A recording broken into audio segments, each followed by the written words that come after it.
ஆனால் இப்போ வரைக்கும் முதல்வர் எந்த ஒரு ரியாக்ட் பண்ணலங்கிற ஒரு குற்றச்சாட்டு இருக்கு. இந்த முதலமைச்சர் பேசணும் தான் எல்லாரும் ஆசைப்படுறாங்க.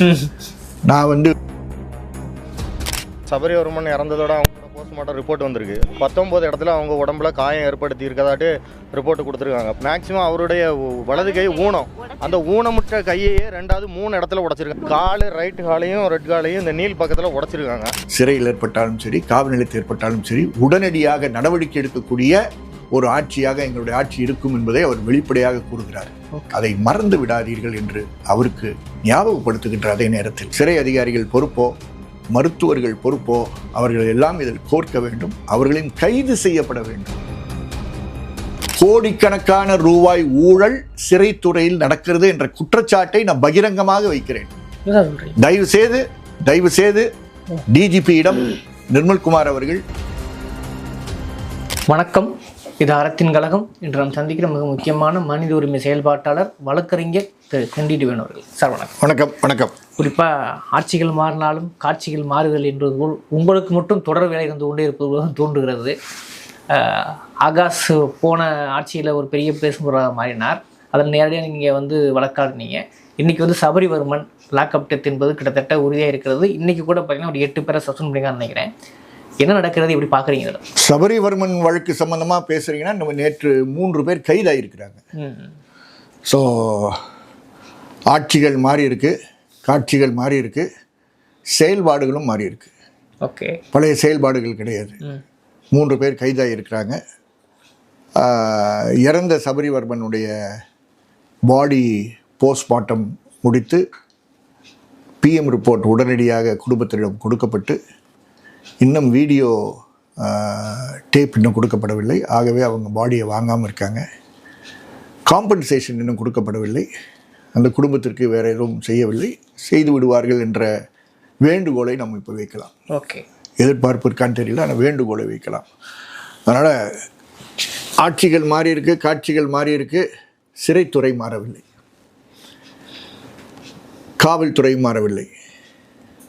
ஆனால் இன்றைக்கி உங்கள்கிட்ட நான் இந்த சிறைத்துறை சார்ந்த சில விஷயங்களை பேச விரும்புகிறேன். காரணம், நம் மண்ணை சார்ந்த அமைச்சர் அவர் தான் சிறைத்துறைக்கு பொறுப்பாக இருக்கிறார்.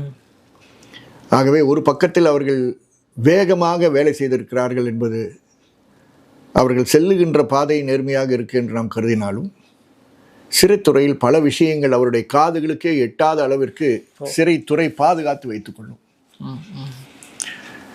நாம் பேசிக்கொண்டிருக்கக்கூடிய தினம் என்பது ரொம்ப முக்கியமான தினம். 15/7. இந்த 15/7 இது இறந்த சபரி ஒரு மாற்றுத்திறனாளி. முக்கியமாக பார்க்க வேண்டியது அந்த 15/7/25 சென்ற ஆண்டு ஜஸ்டிஸ் மகாதேவன் அவர்கள் உச்ச நீதிமன்றத்தினுடைய நீதிபதி என்ற முறையில் இன்று அதுக்கு பின்பு கொலை செய்யப்பட்டிருக்கக்கூடிய மாற்றுத்திறனாளி வழக்கறிஞர் 80% மாற்றுத்திறனாளி வழக்கறிஞர் முருகானந்தம், அவருடைய வழக்கில் முருகானந்தம் டாக்டரின் என்ற ஒரு தீர்ப்பை கொடுக்கிறார்.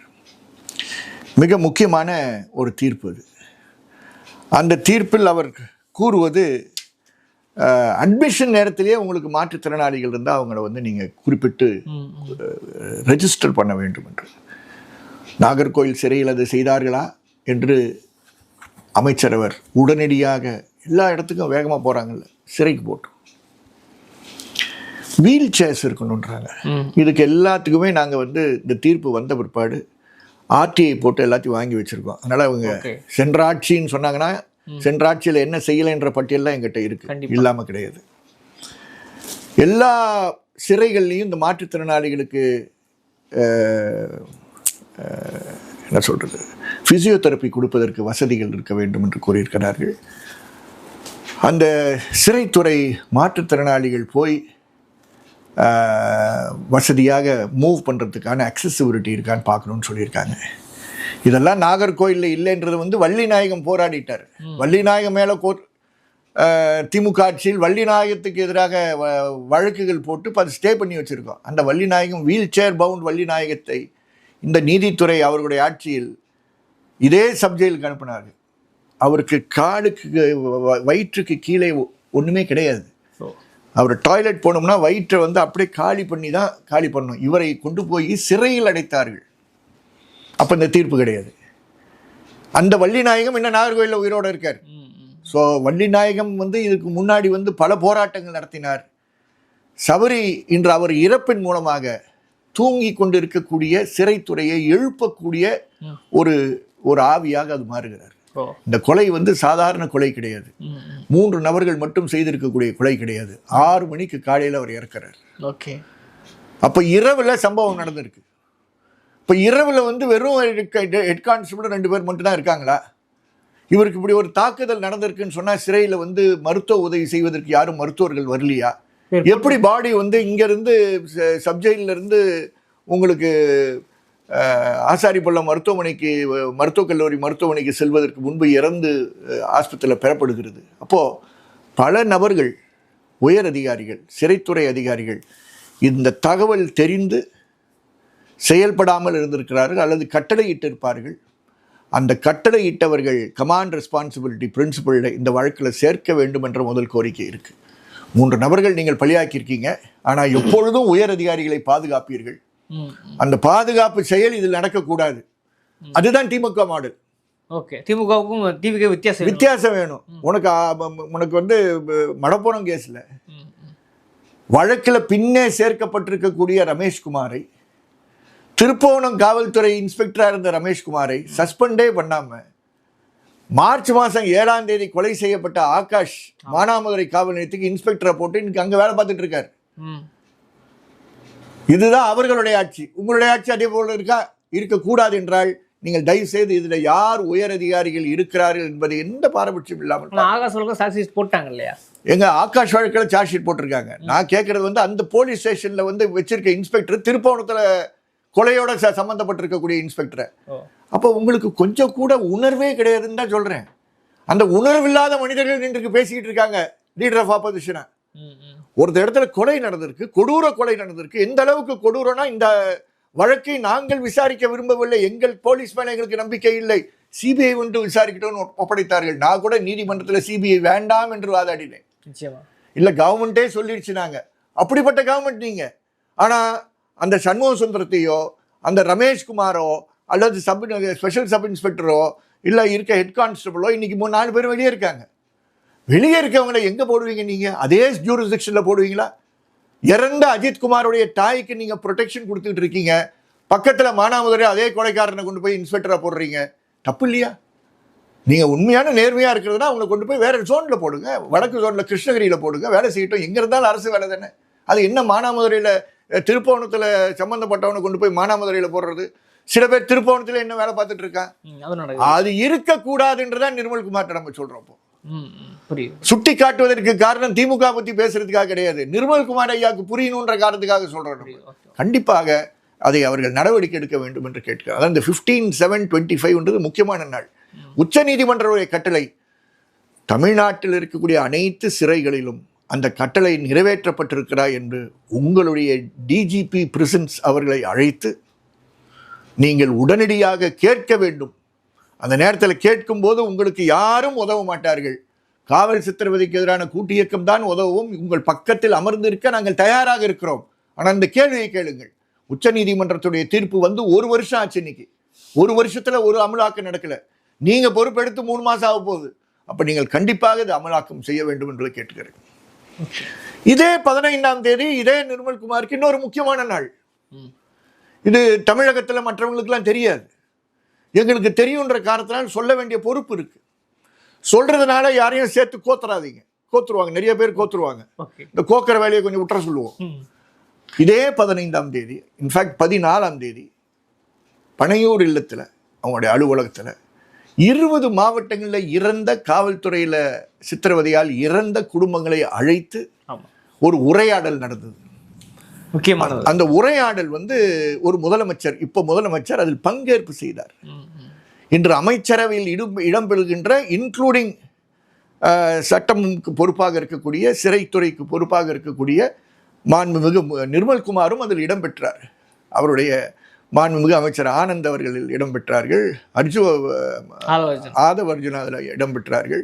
நிறைய பேர் அதில் இடம்பெற்றார்கள். நான் எதுக்கு இதை ஞாபகப்படுத்துறேன்னா, சில நேரங்களில் வந்து ஆட்சியில் இல்லாததுன்னு மறந்துடுவாங்க. இது நல்ல விஷயங்கள், மறக்காதீர்கள், ஞாபகப்படுத்துகிறோம். கேட்டு மாண்புமிகு முதலமைச்சர் கண்ணீர் சிந்தினார். இல்லைன்னு சொல்லுங்க அவங்கள. இந்த குடும்பங்கள் 20 குடும்பங்கள் இருக்கு, அவங்க தான் சாட்சி. ஒவ்வொரு கதையும் கேட்டு அது 20 நிமிஷத்துல முடிகிறது. 3 மணி நேரம் அமர்ந்து கேட்டு இந்த மணிகண்டன் ராமநாதபுரம் மணிகண்டன் இறப்பெல்லாம், அந்த இளையங்குடி நினைக்கிறேன், அந்த இறப்பெல்லாம் அவங்க தகப்பனார் அமர்ந்திருக்கிறார், காது கேட்க முடியாது அவரால். அவரும் இப்போ முதலமைச்சராக இருக்கக்கூடிய உரையாடல் என்பது ரொம்ப ஆச்சரியத்துக்குரிய உரையாடல். ஏன்னா சத்தம் போட்டு பேச வேண்டியதாக இருந்தது, அப்போதான் அவர் கேட்கும். இதில் பிரேக் டவுன் ஆனது குடும்பங்கள் மட்டுமல்ல, இன்று பொறுப்பில் இருக்கக்கூடிய மாண்புமிகு முதலமைச்சர் பிரேக் டவுன் ஆனார்ன்றதை நான் பொறுப்புடன், மரியாதையுடன், ஆதங்கத்துடன் இங்கே தெரிவிக்கிறேன். காரணம், அதுக்கு மறுநாள், அதாவது இன்று சென்ற ஆண்டு 15/7/25 சென்னையில் ஒரு கூட்டம் நடத்துகிறார். அதில் உத்தரவாதம் கொடுக்கிறார், இது போன்ற காவல் சித்திரவதையால் சிறையில் ஏற்பட்டாலும் சரி, காவல் நிலையத்தில் ஏற்பட்டாலும் சரி, உடனடியாக நடவடிக்கை எடுக்கக்கூடிய ஒரு ஆட்சியாக எங்களுடைய ஆட்சி இருக்கும் என்பதை அவர் வெளிப்படையாக கூறுகிறார். அதை மறந்து விடாதீர்கள் என்று அவருக்கு ஞாபகப்படுத்துகின்ற அதே நேரத்தில், கண்டிப்பாக நீங்கள் கொடுத்த உத்தரவாதங்கள் எல்லாம் நடைபெற வேண்டும் என்றால் இந்த குடும்பத்திற்கு வெறும் சஸ்பென்ஷன், கைதுகள் மட்டும் போதாது. உயர் காவல்துறை அதிகாரிகள் யார் இதில் பொறுப்போ, சிறை அதிகாரிகள் பொறுப்போ, மருத்துவர்கள் பொறுப்போ, அவர்கள் எல்லாம் இதில் கோர்க்க வேண்டும். அவர்களையும் கைது செய்யப்பட வேண்டும். கைது செய்யப்பட்டு சிறைக்கு சென்றால்கள்தான் அவர்களுக்கு சிறை வாழ்க்கை என்றால் என்னன்னு தெரியும். சிறையில் நீங்கள் ஆஃபீஸராக இருக்கிறது வேற, கைதியாக இருக்கிறது வேற. நீங்கள் போய் தைரியம் இருந்தால் கைதிகளோடு போய் நீங்கள் இருங்க, உங்களை எப்படி நடத்துகிறாங்கன்னு நாங்கள் வெளியிருந்து பார்க்குறோம். ஒன்று. ஓகே, இந்த குடும்பத்திற்கு நஷ்டஈடு கொடுக்க வேண்டும். சென்னை உயர்நீதிமன்றம் 50 லட்சம் ரூபாய் நஷ்டஈடு கொடுக்க வேண்டும் என்று முடிவு செய்து அஜித்குமார் வழக்கில் 32 லட்சம் ரூபாய் 50,000 கொடுத்தார்கள். காரணம், ஏற்கனவே அவர்களுக்கு ஒரு வேலை, அரசு வேலை கொடுத்துருக்காங்க, ப்ளஸ் பட்டா கொடுத்ததுனால அவங்களுக்கு 32 lakhs கொடுத்தாங்க. நான் கேட்குறேன், இந்த குடும்பத்திற்கு 50 லட்சம் ரூபாய் நீங்கள் கண்டிப்பாக கொடுக்க வேண்டும் என்ற கோரிக்கையை வைக்க விரும்புகிறேன். இந்த 15ஆம் தேதி இன்னொரு விதத்தில் முக்கியம். அதுக்கு முன்னாடி பாளை சிறையில் இருக்கக்கூடிய ஜெயில் சூப்பரண்டு தான் இந்த நாகர்கோயிலுக்கு இன்சார்ஜ்.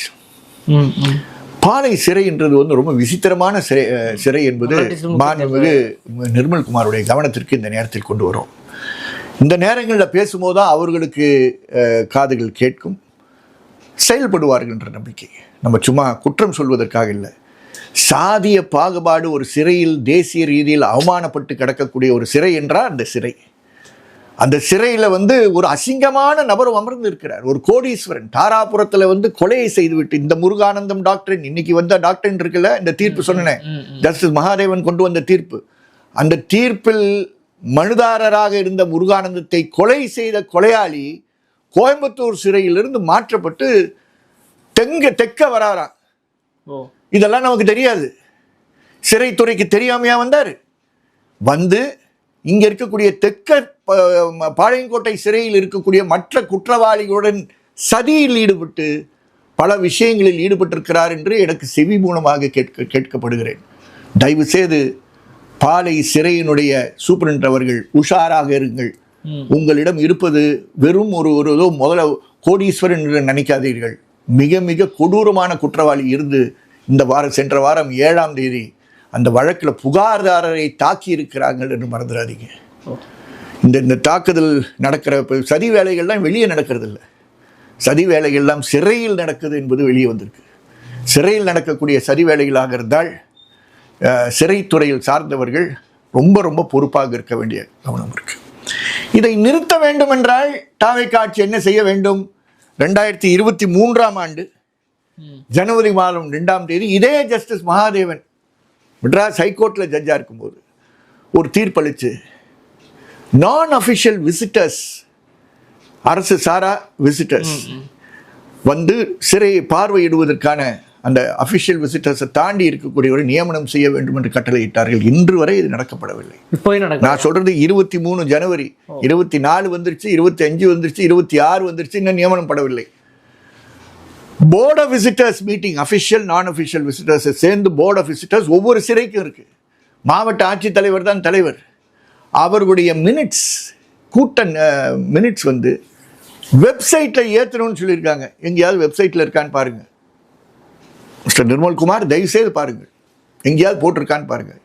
இல்லைன்னா வருஷத்துக்கு இறுதியில் இந்த மாதிரி எல்லா போர்ட் ஆஃப் எல்லா மினிட்ஸையும் எடுத்து ஒரு ஆனுவல் ரிப்போர்ட்டாக, என்ன சொல்கிறது, ஆனுவல் ரிப்போர்ட் ஆண்டறிக்கையாக உங்கள் வெப்சைட்டில் போடணுன்றாங்க. பிரிசன் வெப்சைட்டில் எங்கேயாவது பிரிசன் வெப்சைட்டில் ஆனுவல் ரிப்போர்ட் பப்ளிஷ் ஆகிருக்கா?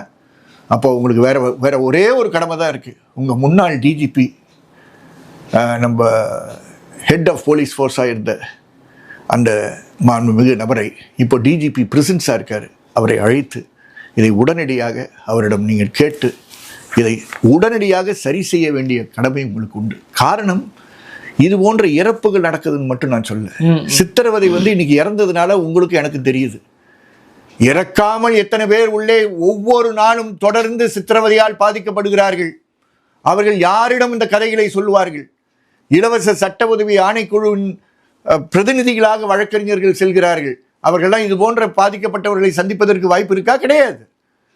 அதனால் இந்த நான் அஃபிஷியல் விசிட்டர்ஸை உடனடியாக நியமனம் செய்கின்ற பணியும் அவர்களுக்கு பயிற்சி கொடுக்கக்கூடிய பணியும் இதெல்லாம் இந்த தீர்ப்பில் வருது, 23 தீர்ப்பில். அதை உடனடியாக அமலாக்கம் செய்ய வேண்டிய பொறுப்பு மாண்புமிகு அமைச்சர் நிர்மல்குமாருக்கு இருக்குது.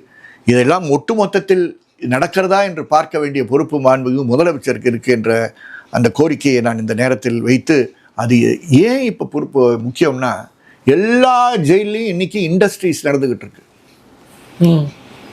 பெட்ரோல் பங்க் நடத்துறாங்கன்னா எவ்வளோ லாபம் வரும்? யார் ஆடிட் பண்றா? அங்க இருக்கக்கூடிய பொருட்கள்லாம் வாங்குவதற்கு யார் டெண்டர்லாம் எடுக்கிறாங்க? இது ஒவ்வொரு சிறையிலையும் முறையாக அஃபிஷியல் விசிட்டர்ஸாக இருக்கக்கூடிய இண்டஸ்ட்ரீஸ் டிபார்ட்மெண்ட்டை சார்ந்தவங்க உள்ளார போயிருந்தாங்கன்னா, ஒழுங்காக டிஜிபி பிரிசன்ஸ் இதெல்லாம் பார்வையிட்டார்கள் என்றால் கோடிக்கணக்கான ரூபாய் ஊழல் சிறைத்துறையில் நடக்கிறது என்ற குற்றச்சாட்டை நான் பகிரங்கமாக வைக்கிறேன். தயவு செய்து டிஜிபியிடம் நிர்மல்குமார் அவர்கள் உரையாடி இதில் உண்மை இருக்கா இல்லையா, எத்தனை வழக்குகள் பதிவு செய்யப்பட்டிருக்கு, ஏன் சில சிறைச்சாலைகளில் மட்டும் வழக்குகள் பதிவு செய்யப்பட்டிருக்கு, பெறப்பட்டிருக்கக்கூடிய புகார்கள்லாம் விசாரணைக்கு எடுத்துக்கொள்ளப்பட்டதா என்ற விஷயங்களை தயவு செய்து பாருங்கள். அதனால தான் சொல்கிறேன், ஒரு 3வது கண் சிறைத்துறையை பார்க்கக்கூடிய ஒரு கண்ணாக இருக்கணும். அந்த கண் தாவேக்கா ஆட்சியினுடைய கண்ணாக இருக்கக்கூடாது. தாவேக்கா ஆட்சிக்கு அப்பாற்பட்டு இருக்கக்கூடிய நிபுணர்களை நியமனம் செய்யுங்கள். உண்மைகளை உங்கள் கவனத்திற்கு கொண்டு வந்தால்தான் அந்த சுவர்களுக்கு பின்னால் நடக்கக்கூடிய அட்டூழியங்கள்லாம் வெளியே வரும். அதன் மூலமாக தான் நீங்கள் சித்திரவதையை தடுக்க முடியும், பெரிய ஊழல்களை தடுக்க முடியும். இந்த சாதிய பாகுபாடு நடக்கிறத கேவலமாக அதை திருத்துவதற்கு ஒரு வாய்ப்பு இருக்கும் என்பதை இந்த நேரத்தில் நான் பொறுப்போக கூடி உங்களை பாராட்டுகிறோம். 3 பேரை நீங்கள் இமீடியட்டாக அரெஸ்ட் பண்ணீங்கன்றது பாராட்டுறோம். நீங்கள் அந்த எஸ்பி ஸ்டாலினுக்கு அந்த ஃப்ரீடம் கொடுத்தீங்க பாருங்கள், அது பலன் அடைச்சிருக்கு. தொடர்ந்து உங்கள் போலீஸ் இண்டிபெண்ட்டாக செயல்படுகின்ற, நேர்மையாக செயல்படுகின்ற காவல்துறையாக மாற்றுவதற்கு நீங்கள் வாய்ப்பளியுங்கள். அவர்கள் கண்டிப்பாக அது போன்ற பணிகளில் ஈடுபடுவார்கள் என்ற நம்பிக்கை எங்களுக்கு இருக்கு. செய்யுங்கள் என்று வாழ்த்துகிறோம். ஒரு விஷயம், ஆனால் கடந்த ஆட்சியில் அஜித் குமாரோடைய வழக்கில் பார்த்தீங்கன்னா குறைஞ்சபட்சம் முதல்வர் தலையிட்டு அறிக்கை விட்டார், சாரி கூட சொன்னார். ஆனால் இப்போ வரைக்கும் முதல்வர் எந்த ஒரு ரியாக்ட் பண்ணலங்கிற ஒரு குற்றச்சாட்டு இருக்கு. இந்த முதலமைச்சர் பேசணும் தான் எல்லாரும் ஆசைப்படுறாங்க. நான் பேசுகிற வேலைகள்லாம் அவங்க பார்த்துக்கிட்டோம். பழைய ஆட்சியில் இருந்தவங்களாம் நிறைய பேசினாங்க. பின்னாடி என்னெல்லாம் நடந்ததுன்னு தெரியும். பேசுகிறது தான் நம்ம கேட்டோம், பின்னாடி நடக்கிறதெல்லாம் நம்ம பார்க்க விரும்பலை. பெரிய பெரிய தவறுகள் நடந்தது, அதெல்லாம் நம்ம யாரும் பார்க்க தயாராக இல்லை. பேசுங்கன்னு மட்டும் கேட்டு பிரயோஜனம் இல்லை, செயல்படுங்கன்னு தான் நான் கேட்குறேன். பேச வேண்டிய நேரம் தான் பேசிட்டோம். அவர் பேசுகிற மொழி இவங்களுக்கு புரியாது, இவங்க பேசுகிற மொழி அவங்களுக்கு புரியாது. நாம் மக்களுக்கு புரிந்த மொழியில் நம்ம சொல்கிறோம். இதை ஒரு பெரிய பிரச்சனையாக்கிக்கிட்டே கொண்டு போயிட்டுருப்பாங்க. என்ன பிரச்சனையோ அதுக்குள்ளார வரமாட்டாங்க. அரசியலாகவும் பேச வேண்டியதாக இருக்குது. இப்போ எதிர்க்கட்சி தலைவர் கடுமையாக எதிர்வினையாட்டுக்கார விஷயத்துக்காக, அதே போல் அந்த குட்கா விஷயத்துக்காகத்தான் இவரை சிறையில் வச்சாங்க. அதே குட்கா விஷயத்தில் கை செய்யப்பட்ட இன்னொரு தாவக்கிணரை விடுவிக்கப்பட்டிருக்கார். இப்போ இதை ஒப்பிட்டுலாம் ஒரு அரசியலாகவும் மாறுதலே ஆகுது. அது அவங்க பேசிக்கிட்டோம், அது அரசியலை பார்க்கணும். நான் இங்கே காவல் சித்திரவதை சார்ந்த விஷயங்களை பேசுறதுனால நான் அதுக்குள்ளார நிறுத்திக்க விரும்புகிறேன். இந்த விஷயங்கள் நீங்கள் சொல்கிற தாவேக்காலை பிடிச்சாங்க, அவரை பிடிக்கல, இதெல்லாம் ஆராய்ச்சி நீங்கள் தொடர்ந்து செஞ்சுட்டு இருக்கலாம். நாங்கள் அந்த ஆராய்ச்சிக்கெல்லாம் போக விரும்பல. தீர்ப்பில் இருக்கக்கூடிய கட்டளைகளை இந்த ஆட்சி கண்டிப்பாக கடைபிடிக்க வேண்டும் என்பதை வலியுறுத்தி கூறுவேன், நீதிமன்றத்திலும் கூறுவேன். கிட்டத்தட்ட லாக்அப்ங்கிறது கிட்டத்தட்ட உறுதியாயிருக்குது. அது சம்பந்தமான உறுதி இல்லை, அரெஸ்ட் பண்ணிட்டாங்க. அரெஸ்ட் பண்ணிட்டாங்க அப்படின்னா உறுதி இல்லாமல் அரெஸ்ட் பண்ணியிருக்க மாட்டாங்க. அப்போ ஒரு ஜுடிஷியல் மேஜிஸ்ட்ரேட் என்கொயரி நடந்திருக்கு, அவங்க பாடியை பார்த்துருக்காரு, சிறைக்கு போயிருக்காரு, பார்த்துருக்காரு, மினிமம் பிரைமா ஃபேசி கேஸ் இருக்குன்னு தெரிஞ்ச உடனே தான் அரெஸ்ட் பண்ணியிருக்காங்க. ஆனால் அந்த 3 அரெஸ்டோட கதையை முடிச்சிடாதீங்கன்னு தான் நான் சொல்கிறேன். அது தப்பு. மேலே ஆட்கள் இருப்பாங்க, கட்டளையிட்டவர்கள்லாம் இருப்பாங்க, அவங்க டெலிஃபோன்ஸ் எல்லாம் சீஸ் பண்ணுங்கள், கால் ரெக்கார்ட்ஸ் எல்லாம் ஃபாலோ பண்ணுங்கள், உங்களுக்கு உண்மைகள் வெளியே வரும். உண்மை என்ன வருதோ அதை மட்டும் செய்யுங்க, வேற ஒன்றும் நாங்கள் கேட்கல. ஆனால் ஒட்டு மொத்தத்தில் உங்கள் சிறை வந்து மறைந்து இருக்கக்கூடிய ஒரு சிறையாக இருக்குது. அதை வெளிப்படைத்தன்மை உள்ள ஒரு சிறையாக மாற்றுவதற்கு தீர்ப்புகள் இருக்குது. இந்த தீர்ப்புகளை அமலாக்கம் செய்யுன்னு கேட்குறேன். இறுதியா இதெல்லாம் பார்த்துக்கிட்டு ஒரு வழக்கு வருமானு நீதிமன்றங்கள் உட்கார்ந்து கொண்டு இருக்கின்றன. ரொம்ப பொறுப்புடன் சொல்லுகிறேன், நீதிமன்றங்கள் எல்லா நீதிமன்றங்களும் இலவச சட்ட உதவி ஆணைக்குழு வைத்திருக்கிறார்கள். நாகர்கோவில் மாவட்டத்தில் ஒரு இலவச சட்ட உதவி ஆணைக்குழு இருக்கு. ஒவ்வொரு தாலுக்காவிலும் இலவச சட்ட உதவி கமிட்டி இருக்கு. மாவட்டத்தில் இருக்கு, ஸ்டேட் லெவலில் இருக்கு, ஹைகோர்ட்டில் இருக்கு. அவர்கள் தானாக வந்து இந்த நான் சொல்ற 2023 ஜட்ஜ்மெண்ட்டை அமுலாக்கம் செய்யவில்லை என்பது தானாக முன் வந்து ஒரு பப்ளிக் இன்ட்ரெஸ்ட் லிட்டிகேஷன் போட முடியாதா? ஜஸ்டிஸ் மகாதேவனுடைய சென்ற ஆண்டு 15/7/25 அவர் கொடுத்த தீர்ப்பு தமிழ்நாட்டில் உள்ள எல்லா சிறைகளிலும் ஃபாலோ ஆயிருக்கான்னு வந்து அவங்க கண்காணிக்க முடியாதா? கண்டிப்பாக பண்ண முடியும். அவருடைய கவனத்திற்கு அந்த இலவச சட்ட உதவி ஆணைக்குழுக்கு பொறுப்பாக இருக்கக்கூடியவர்கள் செய்வது கிடையாது. இதுவும் உங்களுடைய கடமை என்று மறந்துவிடாதீர்கள். National legal services authority act 1987 கஸ்டடியில் இருக்கக்கூடியவர்களுக்கும் நீங்கள் பொறுப்பு என்று கூறுகிறார்கள். சிறையில் இருக்கக்கூடியவர்கள் எல்லாம் கஸ்டடியில் இருக்கக்கூடியவர்கள். அவர்கள் நலன் கருதி செயல்பட வேண்டியது நீதிமன்றத்துடைய கடமை என்பதை இந்த நேரத்தில் ஞாபகப்படுத்த விரும்புகிறேன். உங்கள் விமர்சனங்களையும் உங்கள் கோரிக்கைகளையும் அப்படியே மக்கள் பார்வைக்கு விட்டுவிடுகிறேன். இந்த கூர்மையான விவாத சூழல் அறக்கழகத்துக்கு நேரம் ஒதுக்கிற மாதிரி